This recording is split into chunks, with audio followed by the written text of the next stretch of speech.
Hola, ¿qué tal? Bienvenidos a este primer webinar de Videocation, que tenemos la suerte de contar con unos grandes expertos en ciberseguridad. Seguro que en este webinar vamos a aprender un montón de cosas sobre ciberseguridad súper útiles para todo el mundo.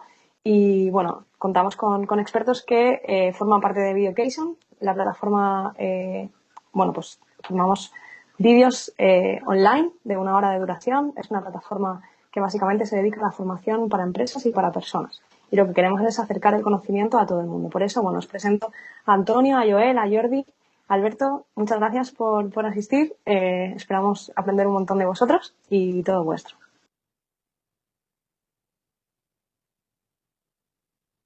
Si quieres, Antonio, puedes empezar presentándote si quieres. Perfecto. Bueno, lo primero, encantado de estar aquí esta tarde con vosotros. Soy Antonio Delgado, manager de ciberseguridad en Capgemini. He sido responsable del desarrollo e implementación de múltiples proyectos de ciberseguridad para clientes del sector aeroespacial, financiero, energético, entre otros. Y entre mis principales líneas de trabajo se incluye, digamos, la definición de planes directores de ciberseguridad, la gestión del riesgo tecnológico, supervisión de seguridad de las operaciones, continuidad de negocio, etcétera. Y cuento con las certificaciones CISP, CSSP, ISO 27001 y 22301. Y un placer estar aquí con vosotros hoy. Muchas gracias, Antonio. Joel, si quieres presentarte. Sí, bueno, me llamo Joel Araujo, soy director de operaciones en Lighteyes, empresa enfocada a ciberseguridad, y también soy director de operaciones en Apollo Analytics, que es una empresa de producto de ciberseguridad, y lo que nos dedicamos es a proteger las empresas, a evitar que paren, y bueno, también soy responsable del equipo de respuesta a incidentes de Lighteyes. Genial, pues muchas gracias por estar aquí. Jordi, si quieres presentarte. ¿Qué tal? Buenas tardes a todos. Encantado igual Analytics, que es una empresa. Que mis compañeros de estar también compartiendo un ratito por aquí con todos para hablar un poco de ciberseguridad. Yo por mi parte soy ingeniero de telecomunicaciones, tengo unos 15 años de experiencia en el mundo de auditoría, consultoría y ciberseguridad en general, donde luego me especialicé más en temas normativos y he acabado derivando en protección de datos. Actualmente soy responsable y delegado de protección de datos en BBVA Next Technologies, una empresa del grupo BBVA, y con pasado en consultorías como EY o GMV. Soy auditor CISA y CDSP también. Así que nada, con muchas ganas de compartir chascarrillos y conocimientos con mis compañeros. Muchas gracias, Jordi. ¿Y Alberto? Alberto, cuéntanos. Buenos días, un placer igualmente estar aquí con todos vosotros. Bueno, contaros, soy ingeniero de telecomunicaciones, me veréis que soy el profesor del curso de gestión de ciberincidentes, introducción a la gestión de ciberincidentes. La experiencia que tengo en ciberseguridad sobre todo es, en primer lugar empecé en temas de pentesting, hacking ético. Por otro lado estuve trabajando también realizando entrenamientos o simulaciones de ciberseguridad en dos ramas. Por un lado, tanto a equipos directivos en entrenamientos de gestión de crisis, sobre todo, y por otro lado a equipos más técnicos como Blue Team o Red Team en gestión de ciberincidentes. Y actualmente, sobre todo, estoy enfocado en la parte de escaneo y gestión de vulnerabilidades. Así que, bueno, lo dicho, un placer estar aquí y espero que aprendáis mucho también. Genial, pues muchas gracias a todos. Si queréis, vamos directamente a empezar. Y es verdad que, no sé si os habéis fijado a todas las personas que estáis aquí viendo este vídeo, pero no paran de salir noticias sobre que cada vez hay más ciberataques, ¿no? Y la verdad, yo que no vengo de este mundo, me pregunto, ¿por qué? O sea, ¿por qué han aumentado tanto los ciberataques en este último año? ¿Qué es lo que ha pasado? Antonio, si quieres respondernos a esta pregunta. Lo primero, María, que hemos de entender es cómo Internet y las telecomunicaciones han cambiado nuestro estilo de vida, ¿no? Ahora mismo estamos en un mundo hiperconectado, globalizado y altamente dependiente de la tecnología como tal. Algo que además se ha visto reforzado con la incorporación del teletrabajo tras la pandemia. Por poner un ejemplo, hoy en día si queremos hacer algo tan básico como puede ser comprar un billete de tren, reservar un hotel, cualquier servicio público, o sea, como puede ser pedir cita al médico, etcétera, tiene que ser a través de Internet. Estamos constantemente conectados y somos muy dependientes como tal de la tecnología. Estamos todo el día pegados a la pantalla del ordenador y del móvil como tal. O sea, nos gusta o no, esto es así, ¿no? Y además va a ir a más en los próximos años. Según el INE, en torno al 85% de los hogares españoles tienen al menos un ordenador en casa y el 96% acceso a Internet. O sea, son cifras de penetración muy importantes. Este nuevo escenario como tal, o sea, va a generar muchas oportunidades, pero también necesidades, ¿no? Sobre todo muchos riesgos. O sea, si todos estamos conectados en Internet, o sea, los delincuentes, que no son nada tontos, saben que pueden hacer un gran negocio con todo esto. De ahí el gran número de ciberataques y el crecimiento de la industria digital. Y es que todos estamos expuestos a ese tipo de ataques, a ciudadanos, empresas, entes públicos, etcétera, ¿no? O sea, tenía por aquí las estadísticas del gobierno de España, o sea, aproximadamente el 15% de las infracciones penales están relacionadas de alguna forma con el crimen digital. Y en el 2021 se reportaron en torno a 250.000 casos de fraude informático. Esto solamente en España. Son cifras muy importantes. También hemos de considerar, o sea, que los ciberataques tienen, aparte de un motivo económico como tal, hay motivos además como pueden ser estratégicos, ¿no? Lo que viene a ser la guerra digital o la ciberguerra, como se quiera llamar, ¿no? Esto no es más que los ataques lanzados por naciones o grupos de interés, lobbies, empresas en el ámbito digital.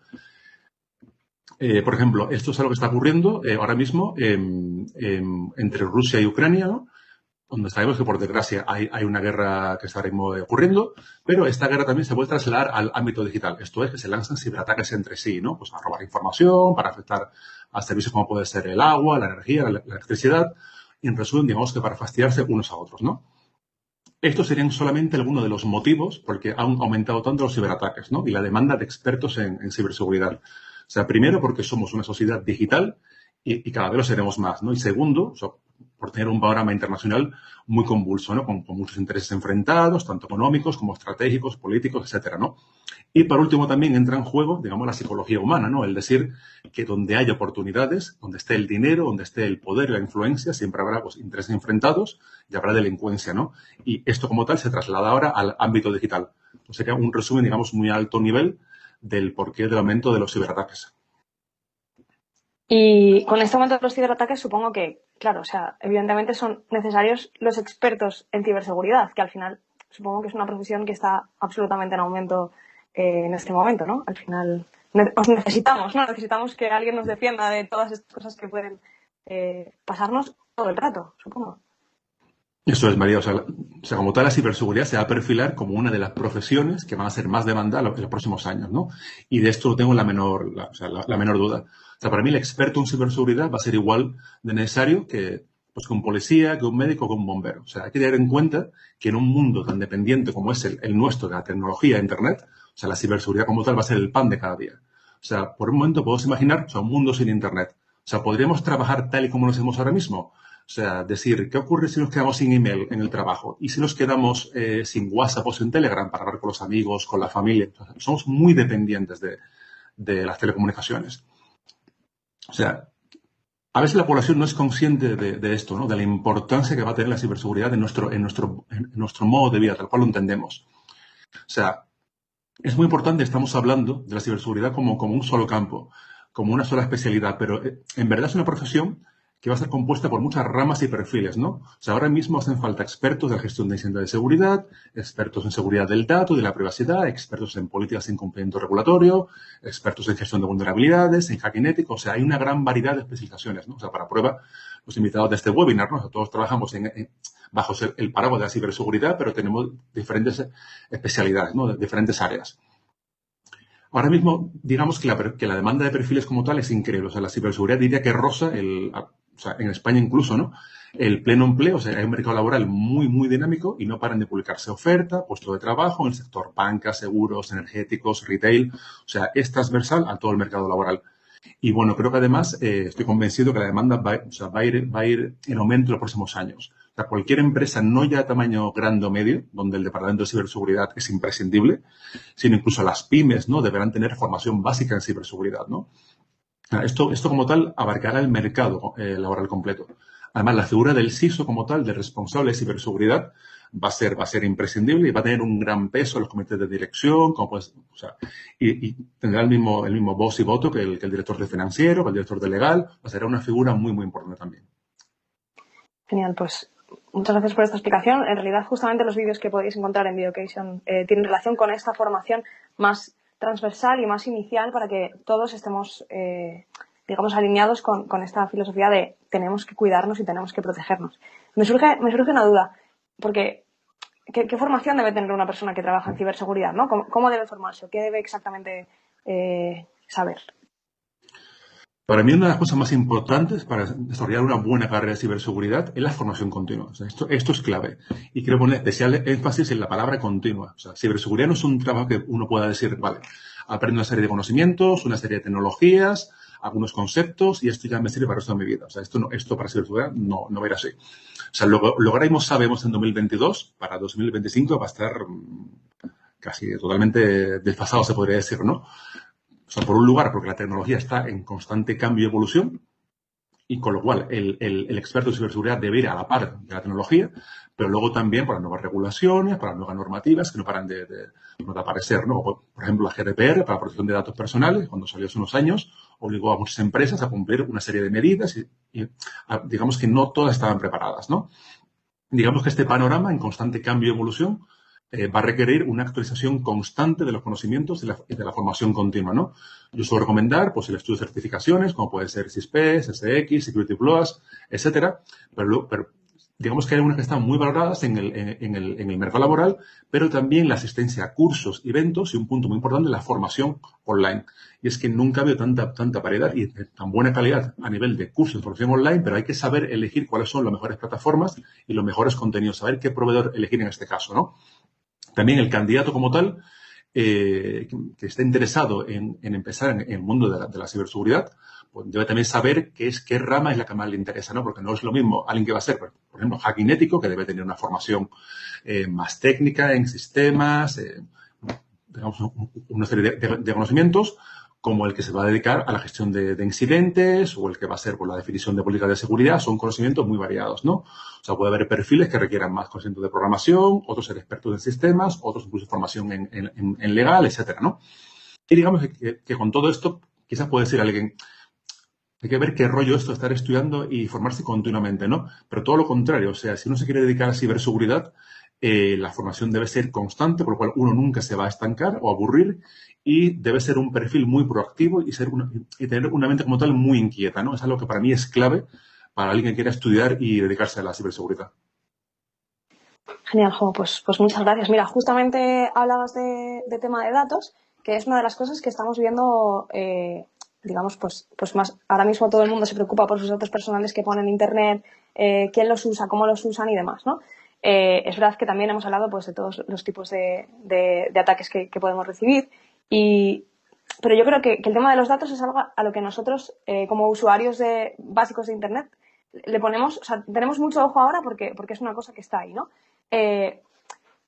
Siendo quizás uno de los apartados más sensibles, ¿habría un enfoque específico para este tipo de información? Jordi, no sé si... Sí, creo, por alusiones. En cuanto hablas de datos Sí. personales, Sí, total. me toca la patata.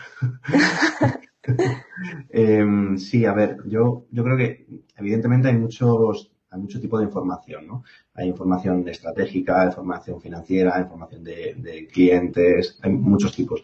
Pero yo, por mi negociado, la parte de datos de carácter personal creo que es fundamental y como buena prueba de ello es todo el marco que ahora mismo lo regula, ¿no?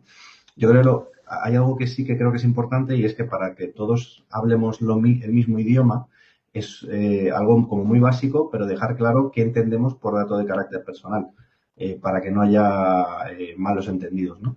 Y al final, un dato de carácter personal es toda aquella información que hace identificada o identificable a una persona física, no jurídica. Y ese matiz es importante, el de identificable, porque todos tenemos claro que evidentemente pues, un nombre, un DNI, un teléfono, un correo electrónico, pues, es como claro, ¿no? Que es un dato de carácter personal. Pero también hay que tener en cuenta que si un conjunto de datos, de tal forma que estén agregados, te permiten decir, oye, pues si es de esta zona, de esta edad, con tales características y demás, si todo ese conjunto de datos me hace que yo pueda decir, estamos hablando de María, entonces esos datos también se tienen que considerar como datos de carácter personal, ¿no? Y luego hay algunos que con la evolución de la tecnología se han ido revisando las normativas e incluyendo como datos de carácter personal, como por ejemplo puede ser la dirección IP o un geoposicionamiento por GPS.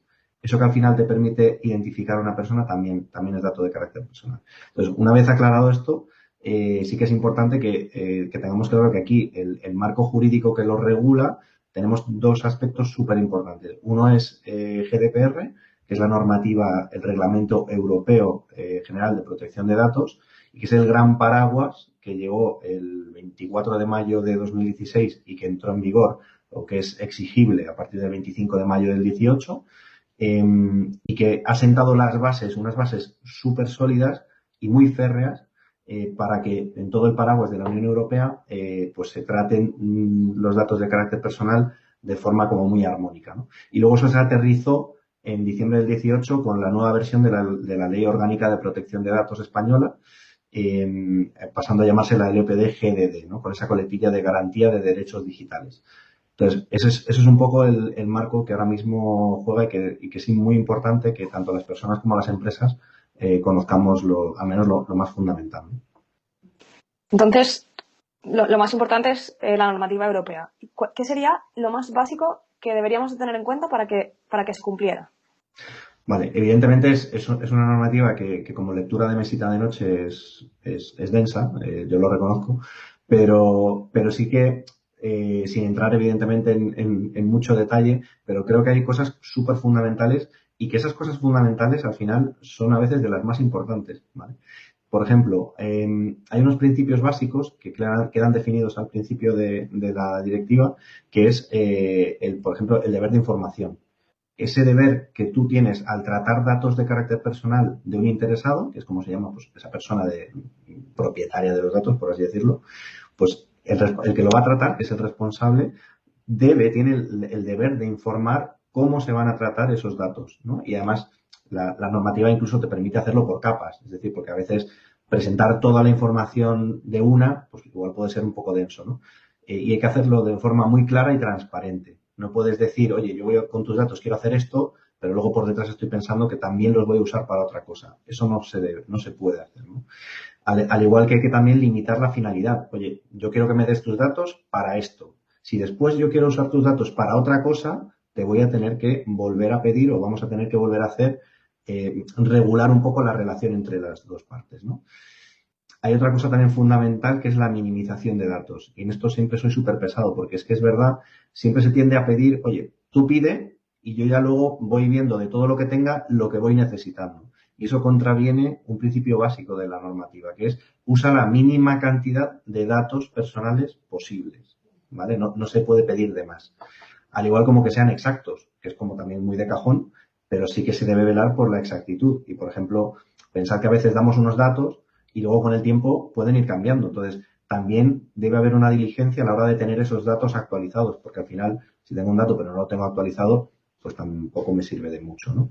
Y todo eso bajo el paraguas de que sea un uso legítimo, que es algo también de primero de GDPR, ¿no?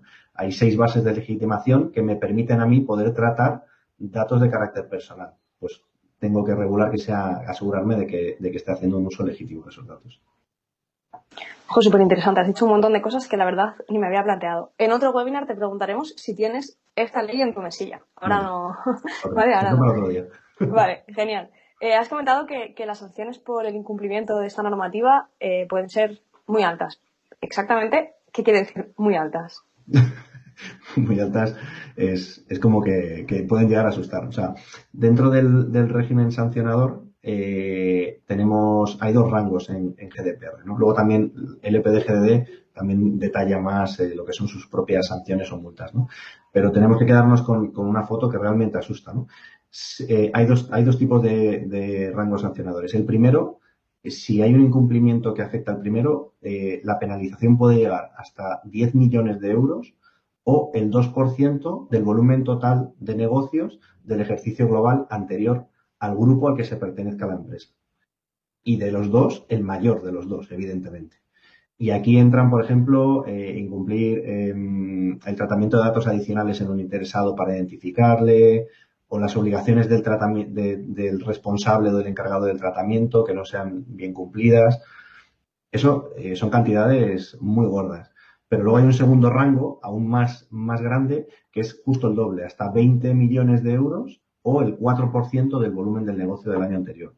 Insisto, pensad en un grupo empresarial al que pertenezca la matriz, el 4% de la facturación del año anterior puede ser una barbaridad, ¿no? Y cuando vemos a veces en noticias multas multimillonarias, es precisamente por eso. Además, el estado del arte de las multas evidentemente ha ido creciendo una barbaridad. Ahora mismo estaba revisando esta mañana cómo llevamos las multas a nivel europeo. Llevamos 2.100 millones de euros ya impuestos en multas ya, digamos, en firme, ¿no? Y eso de las que se han hecho públicas. Y eso son casi 1.400 multas. Dentro de eso, España en concreto tiene la Agencia Española de Protección de Datos, que ahora mismo es la que con mucha diferencia más multas ha impuesto. Estamos hablando de que hoy llevaba 512 multas y la segunda sería Italia con 193, creo que era. Entonces, multamos muchísimo, pero es verdad que de importes menores. Ahora mismo estábamos como en el sexto país en volumen de euros facturados, por así decirlo, en multas, ¿no? Lo que quiero decir es que cada vez se pone más el ojo y la lupa, ¿no? En cómo se cumple GDPR y a la vista están las multas, ¿no? Sí, total. Y todo bien en el Mediterráneo, ¿no? ¿Por qué será? Sí, ¿por qué será? Pero eso para otro webinar también. También, ese para el mismo que tú, Messi. Joel, nos contabas antes que trabajabas en una empresa que proveía de servicios. De alguna manera, pues nos cubrís, ¿no? Nos hacéis ese favor. ¿Cómo se vive la ciberseguridad desde una empresa como esta? Y en nuestro punto de vista también es desde el mercado, ¿no? Aunque con un ojo también al contexto global que nos afecta a todos, ¿no? A todas las empresas. Antes Antonio ha comentado la pandemia, Rusia-Ucrania. Esto ha forzado, la pandemia sobre todo, una digitalización importante de las empresas que se han echado a la aventura del teletrabajo, que han abierto e-commerce y bueno, la superficie de ataque se ha hecho mucho más difusa.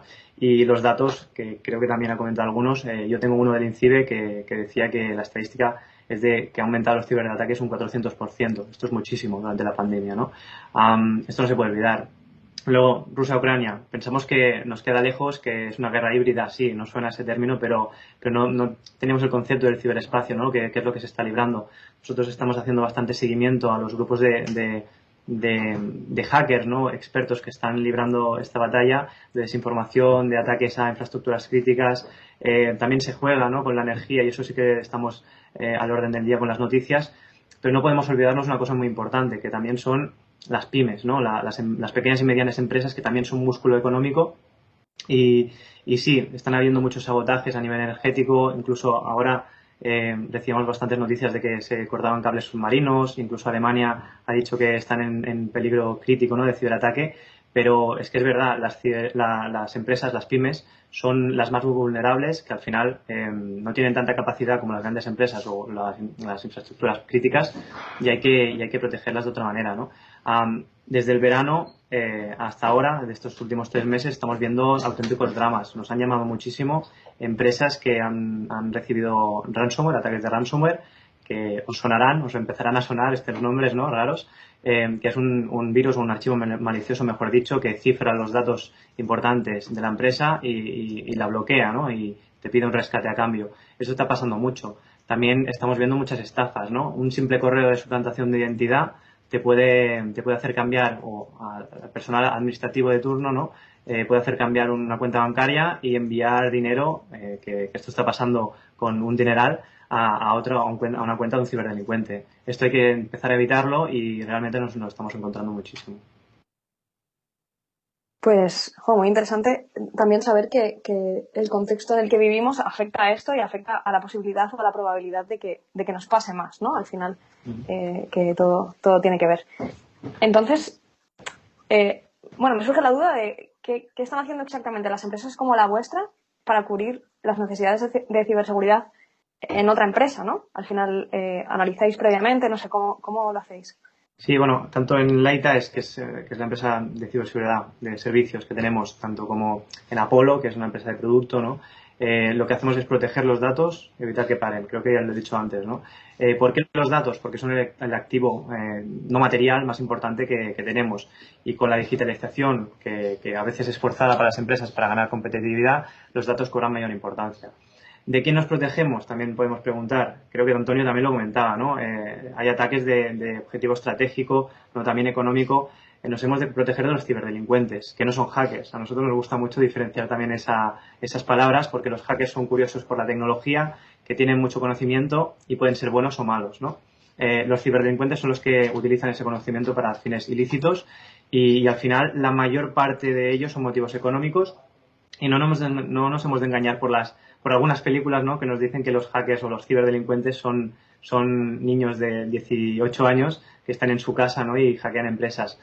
Hay excepciones, evidentemente, y hay gente muy buena, pero la mayor parte de ciberataques son perpetrados por organizaciones criminales que se están moviendo de otros sectores como el narcotráfico o lo que sea, ¿no?, hacia el sector más ciber, porque el riesgo es mucho menor y pueden ganar bastante dinero. Y últimamente están ganando muchísimo dinero, ¿vale? Estamos viendo casos de empresas que les falta mucha madurez y otras empresas que ya empiezan a hacer sus pinitos, ¿no?, que empiezan a mejorar su seguridad y al final tenemos que entender que la ciberseguridad son capas, ¿no? Las tecnologías están hechas por capas, la ciberseguridad también, y hemos de proteger cada una de ellas. ¿Nosotros cómo lo hacemos? Preguntas. Pues nos enfocamos en 4 ámbitos. Uno, que son las auditorías, y creo que también vamos a hablar de esto, ¿no? Las auditorías son muy importantes, los análisis de vulnerabilidades, pentesting, saber el estado, ¿no?, de seguridad de una empresa. Es como ir al médico y hacerte un análisis de sangre para saber cómo estás y a partir de ahí aplicar las mejoras. Otro punto que también estamos muy enfocados es en el SOC, Security Operations Center. Ya os iréis acostumbrando a estas palabras, ¿no?, pero es el punto donde se monitorizan todos los clientes, todas las empresas, ¿no?, y cada incidente de seguridad se puede responder. También creo que hablaremos también de la respuesta a incidentes, y va muy ligado la monitorización con la respuesta a incidentes, porque el tiempo en ciberseguridad apremia, es oro, y si no respondes a tiempo a un incidente de seguridad, puede que el riesgo crezca, ¿no?, y que el daño sea mucho mayor. Los últimos 2 puntos son consultoría, que es decir, la parte del gobierno de la ciberseguridad. A veces cometemos el error de pensar que la ciberseguridad es algo muy técnico y hay procedimientos detrás. Hay la parte de gobierno, normativa, de gestión TIC, que es muy importante, y por último la formación.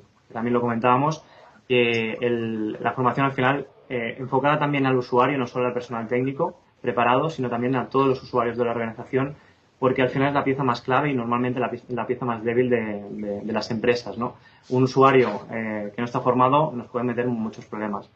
Hay empresas que se gastan un dineral en soluciones, en firewalls, en antivirus, EDRs, etc., pero al final un usuario puede hacer clic en un enlace, puede descargar una aplicación maliciosa o dar información por teléfono, y eso hay que evitarlo.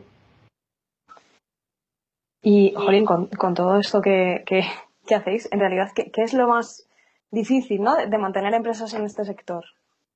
Bueno, te podría decir que hay, que al final las empresas tienen que luchar o lidiar con impuestos, con muchos otros problemas, ¿no? A nivel tecnológico, también te podría decir que es la tecnología que cuesta, que la innovación es costosa, que hay que diferenciarse en el mercado, ¿no?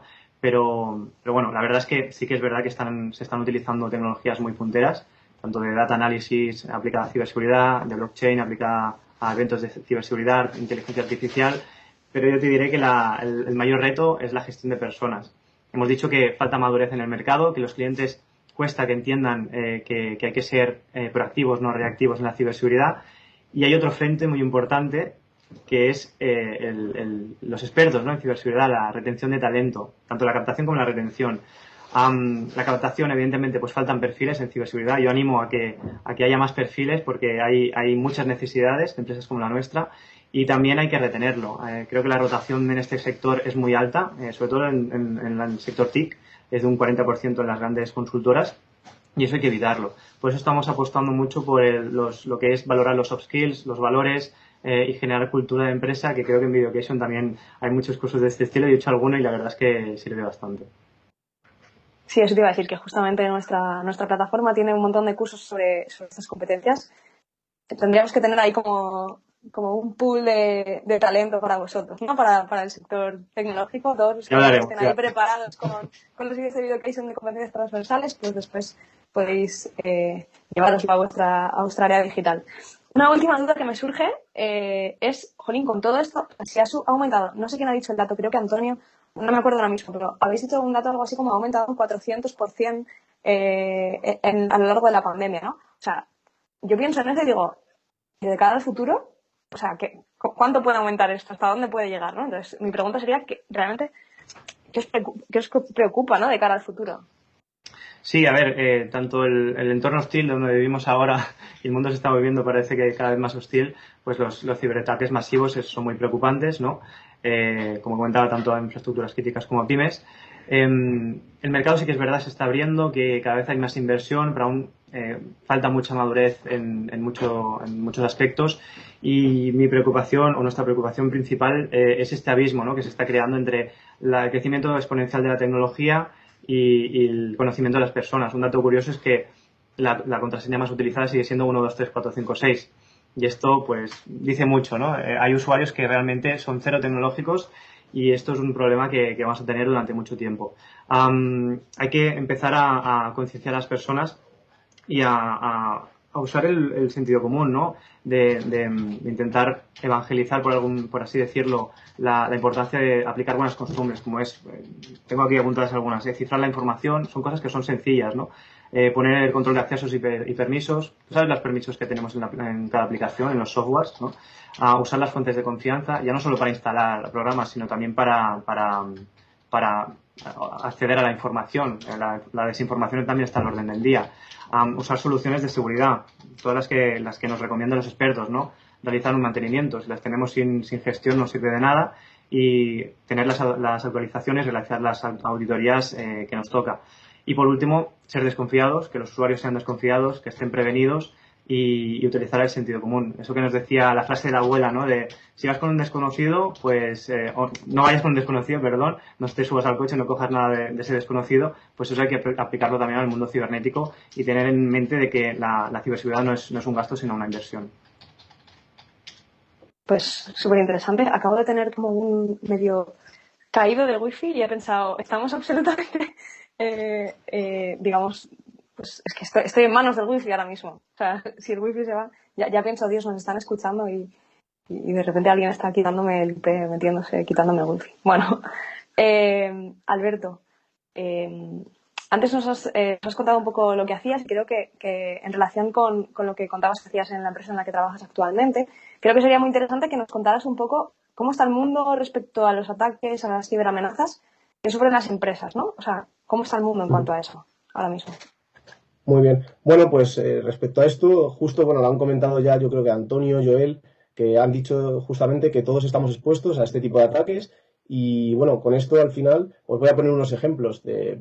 Para empezar, todas las personas de a pie, los usuarios de a pie de la tecnología, estamos expuestos a este tipo de ataques y muy probablemente la mayoría de los que estéis aquí en algún momento habréis recibido un SMS quizás de Hacienda diciendo que os van a devolver dinero, quizás un SMS de vuestro banco diciendo que tenéis que cambiar la contraseña, o a lo mejor por correo.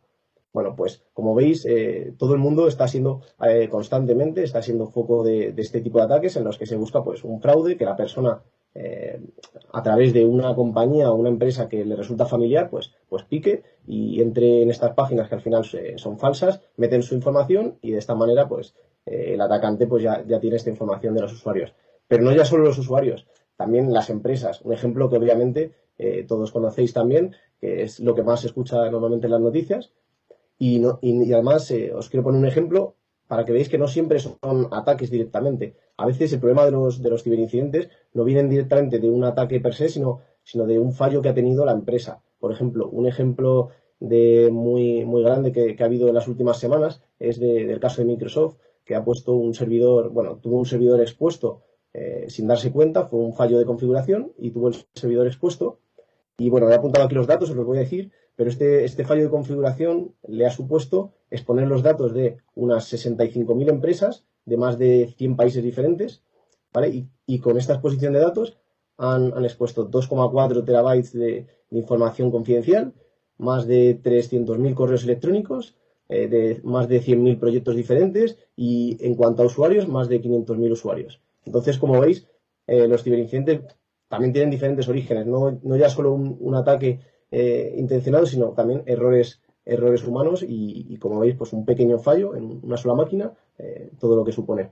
Y luego, por otro lado, aparte de usuarios de a pie, aparte de gobiernos, aparte de empresas, también tenemos gobiernos. El caso que comentaban antes, el tema de la ciberguerra, pero bueno, también fuera de esta ciberguerra tan clara que está habiendo actualmente, pues también hay otra ciberguerra que hay más encubierta o directamente mafias que intentan atacar a los gobiernos.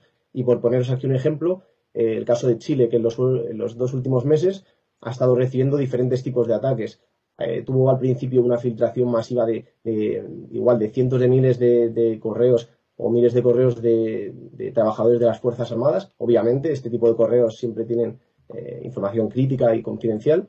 Luego también tuvieron una parada de portales y servicios del gobierno. Creo que más de 15, 17 portales y servicios web del gobierno estuvieron parados.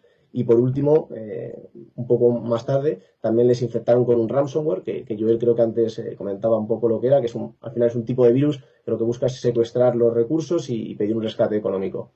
Entonces, bueno, vemos que todo el mundo puede ser objeto de ataque, tanto usuarios, gobiernos o empresas. Y en caso de ser una empresa, ¿cómo debe actuar si es atacada? O sea, no se me ocurre cómo tiene que hacerlo. A ver, al final, en este punto, obviamente existen muchos tipos de empresas, de muchos tamaños, cada una de una naturaleza diferente, una cantidad de empleados distinta, con unos conocimientos. Entonces, es difícil dar una respuesta genérica, pero lo mejor en estos casos es, bueno, obviamente tener mente fría, tener una estrategia, y para esto, para poder tener mente fría y una estrategia en una situación de crisis o de un ciberincidente, lo mejor es seguir una metodología que ya esté probada, que se conozca que funciona y que te da unos pasos generales. Por ejemplo, en el caso del curso de Introducción a la Gestión de Ciberincidentes que hay en Videocation, seguimos un poco los principios de frameworks o metodologías, por ejemplo, la NIST 861, que es de una organización de Estados Unidos de estandarización, que se suele utilizar bastante como referencia en ciberseguridad. También está un poco basado en algunas prácticas del INCIBE, que es el Instituto Nacional de Ciberseguridad en España, y de NISA, que es la Organización Europea de Ciberseguridad. Entonces, al final, cada uno habla de una serie de fases por las que hay que pasar en la gestión de un ciberincidente, pero más o menos vemos que son muy parecidas. Entonces, estas fases al final serían más o menos las siguientes. Una parte de preparación, una parte de detección, una parte de análisis y luego ya la contención, la mitigación, erradicación, después la recuperación de infraestructura y actividad post-incidente. Rápidamente, sin entrar mucho en detalle, la parte de preparación significa poner todo en orden en la empresa, tanto planes, la estrategia de cómo vas a responder en caso de un incidente, poner políticas de seguridad de cómo los usuarios deben interactuar con la tecnología, realizar proactivamente, buscar vulnerabilidades, buscar riesgos dentro de la empresa, montar herramientas de seguridad también. Luego, en una parte de detección sería, una vez que ya tenemos montadas estas herramientas, es importante que sepamos utilizarlas, que sepamos detectar ataques, que sepamos interpretar estos resultados que nos dan las soluciones de seguridad. En esta parte, esto incluiría también la parte de análisis. Por otro lado, está esta parte de contención, en la cual lo que vamos a buscar es parar lo antes posible el ataque, aislar el ataque y que, pues si por ejemplo ha habido un virus, que no se propague a otras máquinas. Intentar que este ataque esté lo más reducido posible y lo antes posible. Por otro lado, está la parte de mitigación, que igual es minimizar los daños que se producen a nivel de empresa, económico, operativo, etcétera. Es decir, si hemos parado un servidor que lleva un servicio importante para la empresa, vamos a buscar rápidamente otro servicio que pueda hacer de backup durante este tiempo. Luego, una parte de erradicación. Es decir, hemos parado un servidor, a lo mejor lo hemos apagado para que no esté conectado a la red. Vale, vamos a conectarnos en un entorno aislado de manera segura. Vamos a tratar de encontrar todos los archivos maliciosos, virus, etcétera, que haya dentro. Vamos a asegurarnos de que están borrados.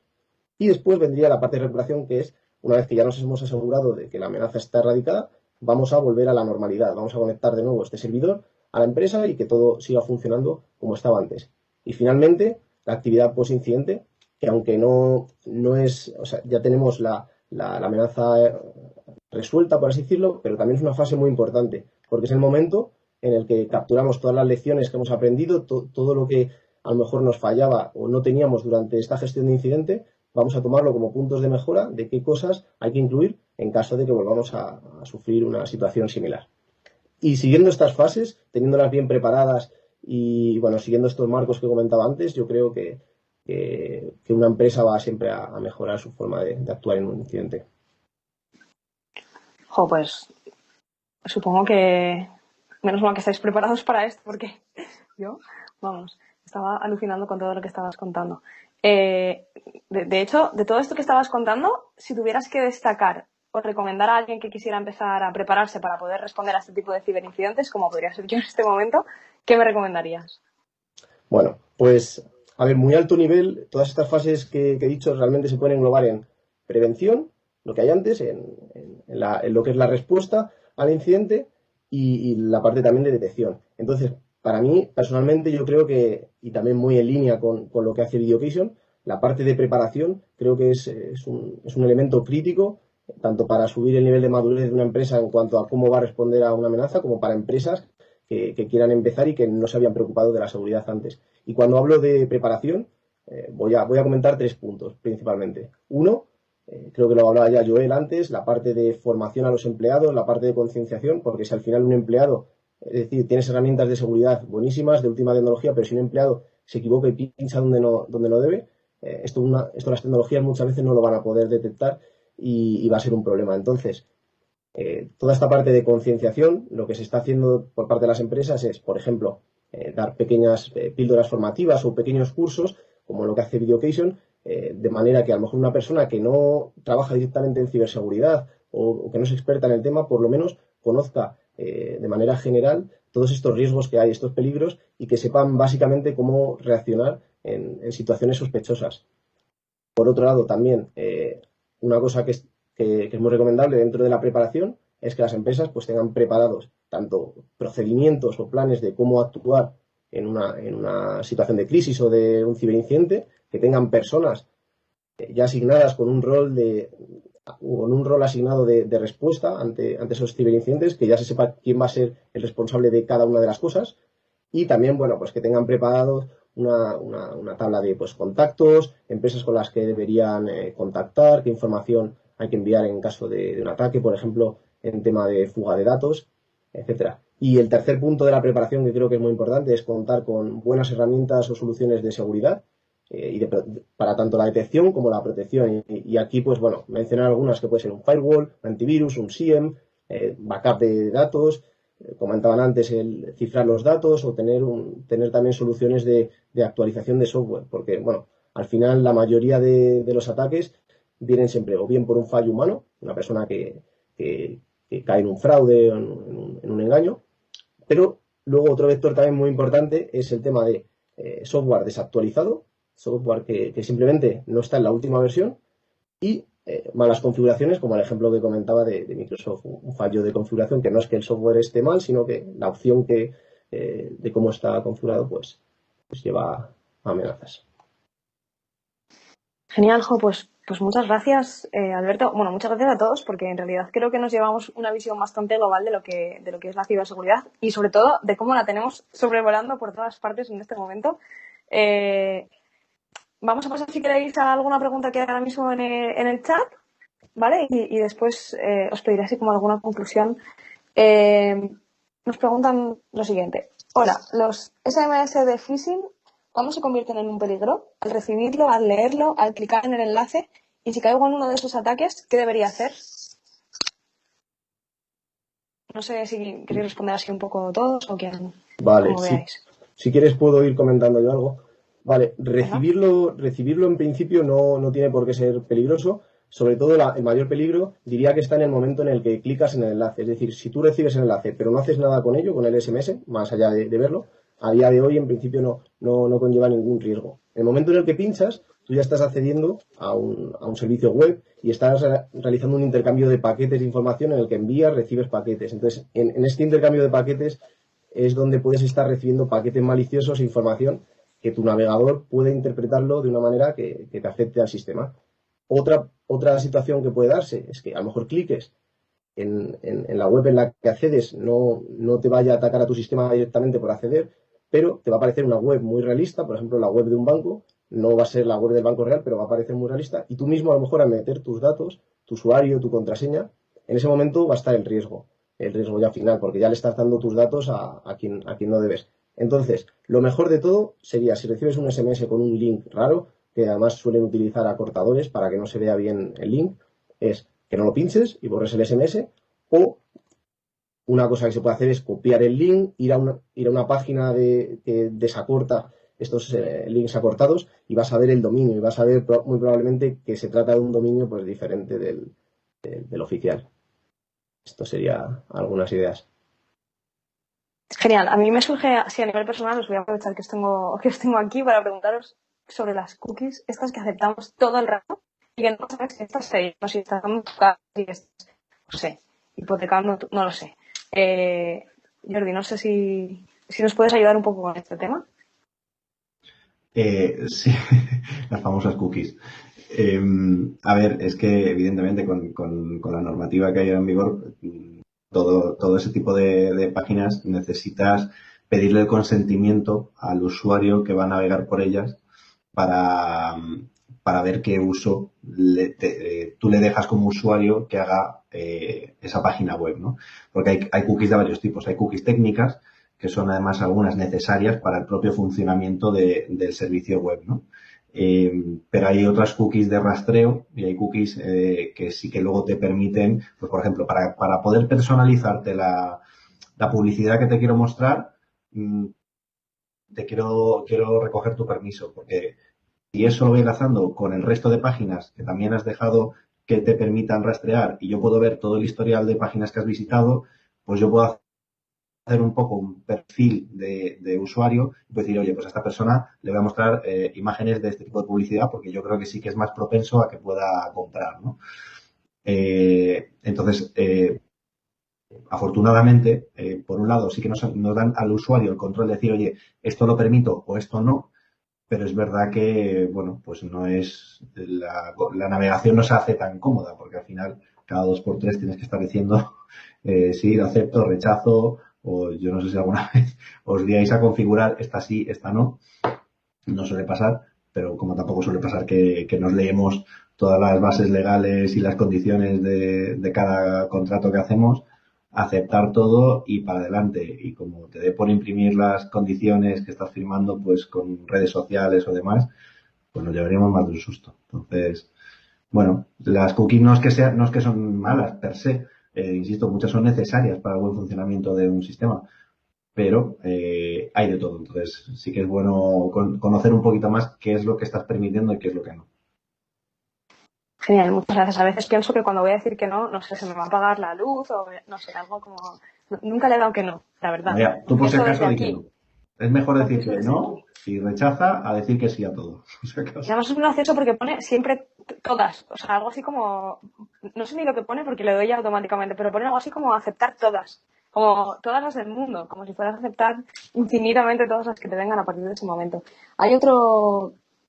Bueno, hay dos preguntas en el chat. Una que dice, me llegan muchos correos de spam y phishing. ¿Cómo obtienen mi correo?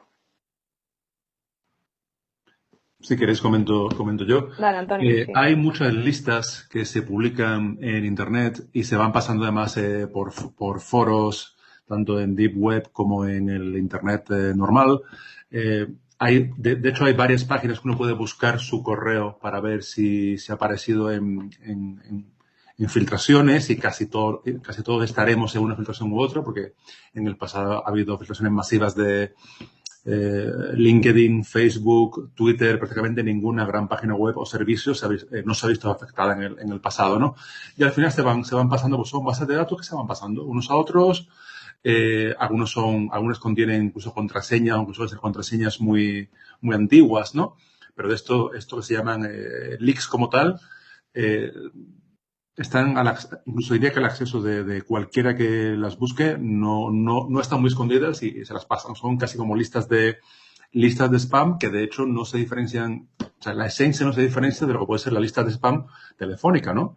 Que tienen lista de teléfonos y van llamando con sistema automático, van llamando pues a uno, otro. En el caso de spam suele ser estas listas y se manda correo pero de forma masiva. Por eso muchas veces cuando recibimos phishing y tal, no están como tal personalizados, ¿no? Porque son correos que se mandan masivamente. Por poner un ejemplo, yo ya varias veces he recibido, pues, se ha comentado, ¿no? Los SMS supuestamente de mi banco, pero casi nunca aciertan mi banco, ¿no? Me llega, pues, te llega de Santander, del BBVA, de uno, de otro, tal. Digo, oye, pero así de primera, si veo que no es mi banco, o sea, incluso aunque fuera de mi banco, sospecharía, ¿no? Pero si además no es de mi banco, más todavía, ¿no? Es por eso, ¿no? Porque se mandan de forma masiva, ¿no? O sea, casi nunca estará personalizado. ¿Cuándo debe dar un poco más de miedo? Si recibimos algún tipo de estos correos y tiene ya cierto grado de personalización. Decir, oye, ya saben mi banco, incluso puede que estén dirigiendo con nombre y apellidos. En esos casos se puede tratar ya de ataques personalizados y son un poco más peligrosos, ¿no? Que lo que se llama, bueno, el término es spear phishing, ¿no? Que es decir, se ha hecho como tal, un intento de ataque por un correo malicioso, pero ya como tal saben información de mí, o sea, saben a por quién van, o sea, no es un ataque general, ¿no? En ese caso ya hay que tener un poco más de cuidado, ¿no? Pero sería un poco la respuesta. Antonio, Genial, pues. perdón, si me dejas añadir también. Dale, por supuesto. He visto muchas empresas también que lo que hacen es publicar su mail en la web para que, bueno, al final necesitas un contacto, ¿no? Y también yo creo que también es un error, ¿no? Porque luego entran estos contactos en estas listas, ¿no? Y se van pasando y luego ya andan siempre por internet y siempre es recomendable poner un formulario y evidentemente luego en el nivel de servidor mail pues también hay soluciones, ¿no? Que te lo bloquean. Pero primeramente vigilar dónde publicamos este mail, porque si la tenemos en la web, pues cualquier herramienta automatizada que utilicen los ciberdelincuentes o simplemente la gente que hace spam, pues ya puede capturarlo. Genial, pues muchas gracias. Hay otra pregunta. Ignacio pregunta, ¿existe alguna Biblia, manual de consulta de buenas prácticas que recomienden? Yo aquí voy a decir que, por supuesto, tenemos Videocation como un lugar para formarse, en el que, bueno, tenemos un montón de vídeos de estos grandes expertos que hoy nos están dando una super lección de lo que es la ciberseguridad y cómo manejarse en ella. Y bueno, seguro que vosotros tenéis alguna otra respuesta. Si quieres, María, empiezo yo con las mías y luego que vayan diciendo si falta alguna. De guías, evidentemente, pues los cursos de Videocation pues ya es una buena fuente. A partir de aquí, pues a nivel más institucional quizá, pues tendríamos las guías del INCIBE, que tienen formación bastante buena, ¿no? Muchas empresas de seguridad también dan sus guías de buenas prácticas. También lo han comentado antes, creo que Alberto, la de NISA, ¿no? Que es la Agencia de Ciberseguridad Europea. Y también la CISA, ¿no? que es la estadounidense, y si vamos a respaldarnos en estas entidades, pues siempre vamos a tener unos unas buenas Biblias, ¿no? de ciberseguridad y de protección. Yo añadiría, vamos, totalmente de acuerdo. Soy bastante fan de la ISO 27001 y del NIST. Creo que son estándares internacionales súper consolidados. El NIST es bastante quizá más denso, más profundo en muchas más áreas. Al final la ISO 27001 es un sistema de gestión de seguridad de la información, ¿no? Pero sí que al menos, o sea, por dónde empezar, creo que es bastante contenido en cuanto al enfoque, pero que toca los palos como básicos. También te puedes ir al esquema nacional de seguridad, que te aplique o no te aplique, sí que te va a dar muchas directrices de cosas muy importantes y fundamentales de gestión de contraseñas, de usuarios, de escalado de privilegios. Al final es como un poco el ABC, ¿no? Entonces, cualquiera de esos estándares internacionales también me parecen un buen enfoque. Genial. Bueno, yo os cuento que nosotros en Videocation, aparte de tener los cursos, aparte de todos ellos, estamos creando unos certificados en los que se unirán estos cursos para hacer un certificado más grande con objetivos iniciales y finales, que también seguramente os servirán pues para tener este nivel más inicial sobre la ciberseguridad y estáis siguiendo aprendiendo con ellos, ¿no? Una última pregunta. Nos preguntan, cada vez que hay uno de esos links, las empresas hackeadas siempre me avisarán de que mis datos han sido parte de un hackeo. Digamos, si tú pinchas en un link, tu empresa de banco, por ejemplo, se habrá dado cuenta de que me han hackeado los datos y te avisarán de, oye, has pinchado en un enlace que no deberías de haber pinchado, está pasando algo. O sea, ¿hay algún aviso, algún tipo de aviso? ¿Alguien te avisa de esto o simplemente te roban todo, se van y tú ya te enteras en 3 meses? Bueno, igual Jordi aquí, pero vamos, bueno, si quieres, Jordi, ve tú primero. No, o sea, yo me imagino que tú vas a darle el enfoque de respuesta a incidentes. O sea, yo lo tocaría también por el palo de brecha de seguridad, por la necesidad de, lo recoge así la normativa, hay una obligación de 72 horas como máximo para notificar esa brecha de seguridad, eso sí, una vez que es conocida por parte de la organización, del responsable del tratamiento, ¿no? Es decir, si ese banco no es consciente de que ha habido esa brecha de seguridad, evidentemente no puedo notificar algo que no conozco, ¿no? Pero por eso también enlaza con todo lo que hemos hablado de esa responsabilidad proactiva, de que tú tampoco luego te puedes escudar simplemente, no, es que como yo no me enteré, pues no pude hacer nada, ni avisar, ni tomar medidas. No, es que tienes que implementar todas las medidas posibles para ser capaz de detectar ese tipo de incidentes, ¿no? Pero eso es más desde el enfoque de una brecha de seguridad de tu empresa, ¿no? De tu organización. Si la pregunta va más en, oye, yo he pinchado y se hacen pasar por mi banco, pero no es mi banco, evidentemente el banco no tiene por qué controlar o saber que existe esa campaña de phishing, pero sí que es verdad que los servicios con los que están conectados de ciberinteligencia normalmente levantan alertas de, oye, hay, por ejemplo, creo que todos habréis visto o recibido el smishing de correos. Oye, tu paquete será entregado, pero pincha aquí porque tienes que pagar €1 de aduanas o cosas de este tipo. Pues oye, quiero decir que eso también le llega a correos. Entonces, muchas organizaciones levantan la mano, por así decirlo, y proactivamente avisan a sus clientes de, oye, que solo tú sabes cuáles son los canales de comunicaciones que nosotros usamos contigo como cliente. No caigas en ese tipo de comunicaciones que claramente son fraudulentas, ¿no? Pues no sé qué enfoque le ibas a dar también, Alberto. Sí, justo iba por ahí, más por el caso de que fuera un caso de phishing, que la persona pincha y mete sus datos, una empresa que realmente no tiene nada que ver con el banco, se hace pasar por el banco, pero no tiene nada que ver con el banco. En ese caso, pues probablemente no te van a avisar, salvo que en algún momento usen tus credenciales y tus datos de cuenta para acceder al banco y sí que hagan algo sospechoso. En ese caso sí que te avisarían, pero si no, al final, pues lo que dice Jordi, la empresa no tiene, no que no tenga por qué saber, pero es que es imposible que sepa absolutamente todas las webs que puedan estar por ahí suplantando a ese banco. Sí que es verdad que las empresas, concretamente además los bancos lo hacen, están continuamente buscando nombres de dominio, o sea, URLs que se parezcan mucho a la suya, porque al final es lo que usan los atacantes, URLs que son muy, muy parecidas a la original, para que tú cuando accedas la veas y así de primera vista te parezca que es la buena del banco. Por ejemplo, imaginaros BBVA, pero en vez de BBVA le añaden al final una segunda A, por ejemplo, para BBVA, por ejemplo. Eso sería una URL que no es la del banco oficial, pero que tú cuando entres, a lo mejor, si no te fijas bien, te vas a pensar que estás en el banco. Entonces, los bancos y muchas empresas están continuamente haciendo búsquedas de todas las posibles combinaciones que se podrían hacer de su nombre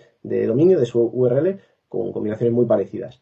Y eso sí que lo están haciendo y en cuanto lo detectan, pues lo denuncian, intentan que no esté disponible ese dominio y demás. Pero es imposible que se den cuenta si tú metes tus datos, en ese momento es imposible y en el momento en el que ya se utilicen tus datos robados, ahí pues sí que podrían avisarte. Genial, pues muchas gracias.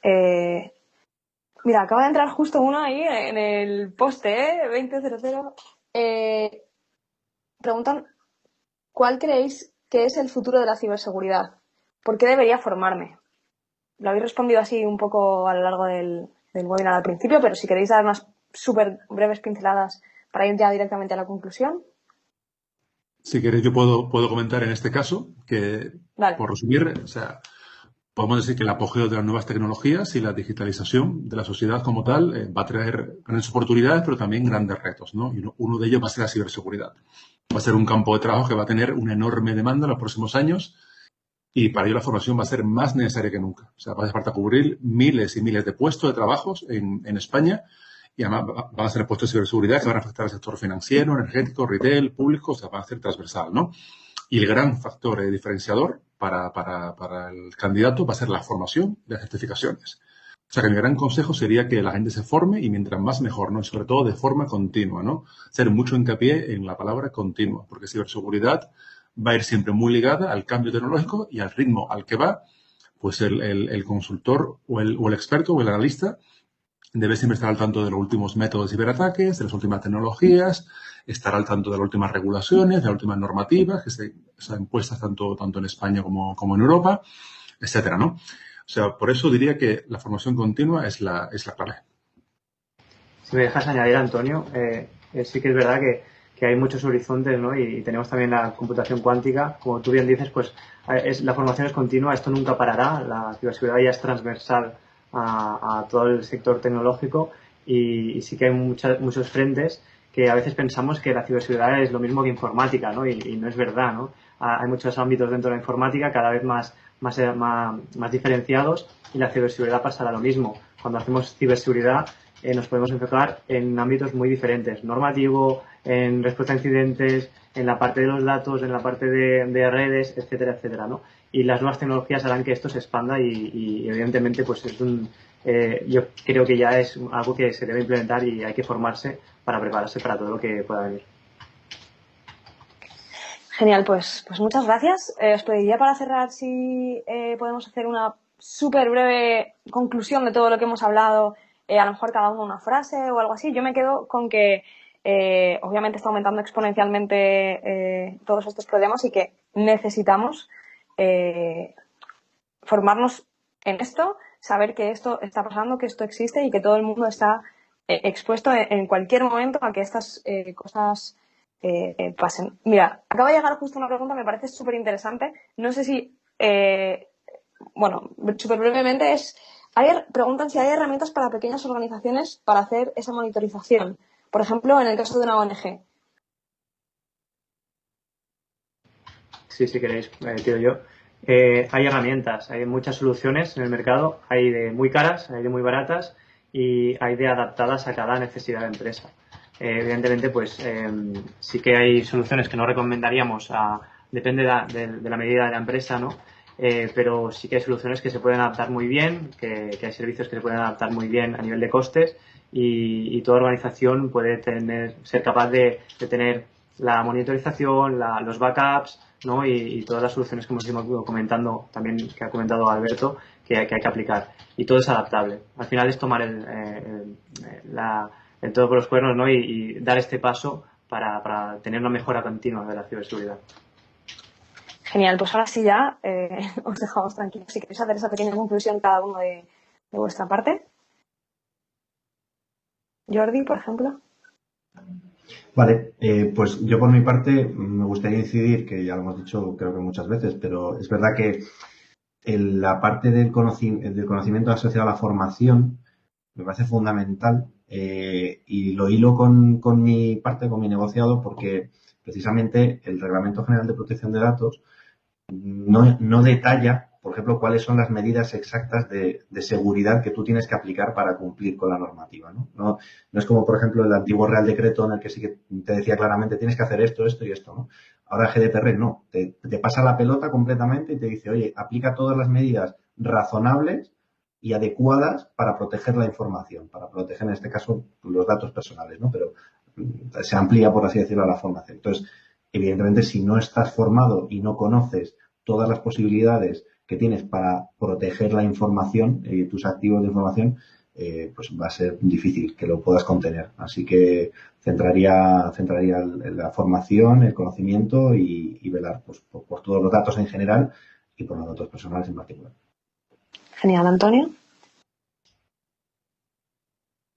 Yo creo que nuestro modo de vida, tal y como lo entendemos, va a ser cada vez más dependiente de la tecnología y de la digitalización y por ello la ciberseguridad, o sea, poder garantizar un uso de los sistemas de información y de las telecomunicaciones seguro, o sea, garantizar el principio básico de confidencialidad, integridad y disponibilidad de los activos de los sistemas en todo momento va a ser una de las claves, ¿no?